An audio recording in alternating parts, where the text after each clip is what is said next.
Josh, I think you're very capable of a lot of things. Don't tell me you can read minds now. Hey, I'm working on it.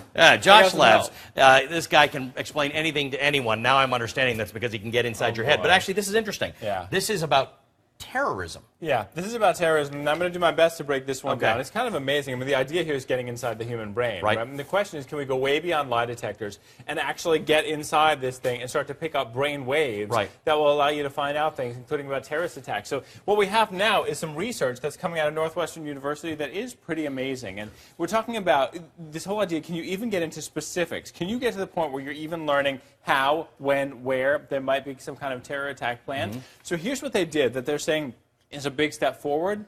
They had some students mock plan a terrorist attack. They said, okay, pretend to set up a terrorist attack in a certain U.S. city. They had other students set up a vacation for themselves, and they didn't know who was who. Then they take these students, they hook them up to these electrodes, and they start finding out by showing them the names of cities, they test what happens in their brain waves. And what they're saying is that the students who had planned terrorist attacks had different brainwave responses from the students who were planning vacations. And they were able to tell in 10 out of 12 cases which students were planning terrorist attacks, mock-planned terrorist attacks, and where. And they're saying that they even went farther than that after that, and they got details like specific types of explosives, specific types of weapons, specific sites. They tried all these specifics to see how it would play out. I'm assuming this means you have to ask them, like a lie detector does. You've got to ask them questions. Right, and that's You're not reading from their brain where they're thinking of going. That's part of what's tricky about this. You've got to have a base to start with, but when they showed them those details, they got it right 20 out of 30 times. So yeah, look, it's not just like putting someone down and reading everything inside that amazing brain of ours, but what they can do, and what is so amazing that they're saying they're accomplishing so far,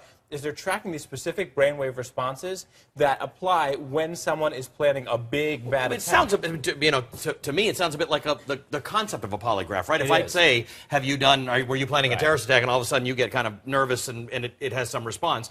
Is this kind of the brain version of that? It is, and one of the reasons they're focusing on this brain stuff is that a lot of people are so dissatisfied with a lie detector test. Because if you're just upset or nervous or nervous about the test, it could show up anything. What they're trying to find is if there's a way to get past all that, get past external emotions, and see if you can just get way into the brain to find out what only someone could know by following brain waves. Now, it's not 100% yet. There's a long way to go. But this is a big step forward in this ultimate process of what scientists are trying to achieve, which is jumping inside the mind and figuring out what people are thinking.